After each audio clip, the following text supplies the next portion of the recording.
मेरा अफसाना चैनल पर आप सभी का स्वागत है। सोनल की भाभी सोनल को 4 बार फ़ोन कर चुकी थी, पर सोनल फ़ोन ही रिसीव नहीं कर रही थी। बाद में जब सोनल किचन से बाहर आई तो देखा उसकी भाभी के 4 मिस कॉल हैं लगातार। यह देखकर वो घबरा गई, क्योंकि उसकी भाभी को पता है कि अगर सोनल 2 बार में फ़ोन नहीं उठाती तो इसका मतलब यह है कि वो अपने काम में व्यस्त है और या फिर फ़ोन से दूर है। अब सोनल का मन घबरा रहा था, क्योंकि भाभी के 4 फ़ोन लगातार आने से उसे टेंशन हो गई थी, क्योंकि सोनल की मम्मी की तबीयत इन दिनों ठीक नहीं चल रही थी। अभी 2 दिन पहले ही सोनल अपनी मम्मी से मायके मिलकर आई थी।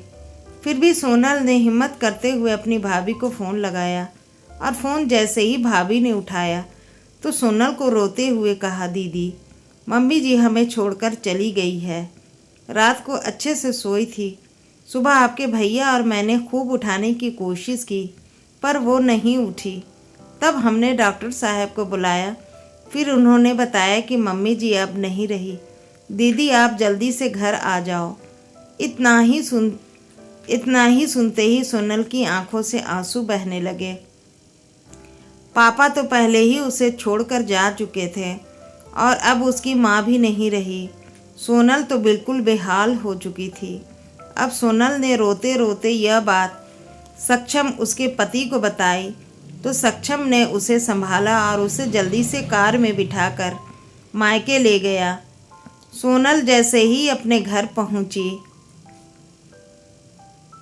तो अपनी माँ के शरीर को देखकर उससे लिपट गई और खूब रोई।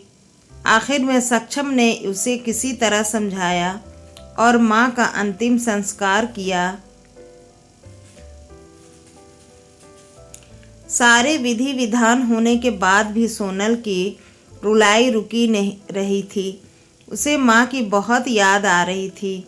तब सोनल की मौसी ने उसके आंसू पोंछे और उसे संभाला और कहा, सोनल बेटा ऐसे दुखी मत हो। दीदी नहीं रही तो क्या हुआ, मैं हूँ ना तेरी मौसी। मेरा घर भी तेरा मायका है। तेरा जब मन करे तब आ जाना अपनी मौसी के पास। वैसे कहते भी तो हैं ना, मौसी मतलब माँ जैसी। बेटी मैं तेरा दर्द समझ सकती हूँ, क्योंकि तेरे पापा तो पहले ही तुझे छोड़कर जा चुके हैं, और आज दीदी भी चली गई। कहते हैं ना कि माँ के जाने के बाद तो लड़कियों का मायका ही छूट जाता है। यह भाभी तो बस दुनिया को दिखाने के लिए नाम का रिश्ता होता है, क्योंकि मायका तो माँ से ही होता है। सोनल भी मन ही मन सोचने लगी, शायद मौसी ठीक ही तो कह रही है, और वह मौसी से लिपट कर ज़ोर ज़ोर से रोने लगी और कहने लगी, क्या मासी, मेरा भी मायका अब नहीं रहा। तभी सोनल की भाभी दूर बैठी दोनों की बातें सुन रही थी। पहले तो भाभी ने सोनल को चुप कराया और फिर उसे दिलासा दी। फिर भाभी ने मौसी से कहा, मौसी जी आपने ऐसे कैसे कह दिया कि मायका केवल माँ से ही होता है। मैं मानती हूँ कि माँ का स्थान कोई नहीं ले सकता, लेकिन अभी दीदी के भैया भाभी जिंदा हैं, और जब तक हम हैं दीदी का मायका हमेशा बना रहेगा। मैं पूरी कोशिश करूँगी दीदी को मम्मी जी की तरह प्यार और सम्मान देने की, और दीदी जब चाहे तब यहाँ आ सकती है। यह घर कल भी उनका था, आज भी है और कल भी रहेगा।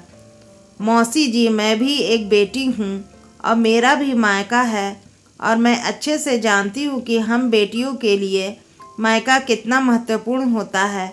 मौसी जी आप दीदी को अपने घर ज़रूर बुलाइए, पर उन्हें अपने भैया भाभी के प्यार से दूर मत करिए। तभी मौसी ने कहा, बहू आज के ज़माने में तेरे जैसी सोच रखने वाली भाभी बहुत कम मिलती है। मुझे माफ़ कर दे, मैंने सोनल को गलत राह दिखाई। तभी सोनल अपनी भाभी के गले लग गई और बोली, भाभी आज आपने मुझे विश्वास दिला दिया कि भाभी भी माँ के समान होती है, और मैं संतुष्ट हूँ कि जब तक आप और भैया हो मेरा मायका सदा बना रहेगा। और किसी ने कहा है ना कि भाभी माँ के समान होती है। आज आपने मुझे इस बात का विश्वास भी दिला दिया है। दोस्तों, ज़रूर बताइएगा कहानी कैसी लगी, और अच्छी लगी तो ज़रूर हमें फॉलो कीजिएगा। और हमारे चैनल पे आप नए हैं तो इसे कमेंट भी ज़रूर कीजिएगा। कहानी पढ़ने या सुनने के लिए बहुत बहुत आप सभी का दिल से धन्यवाद।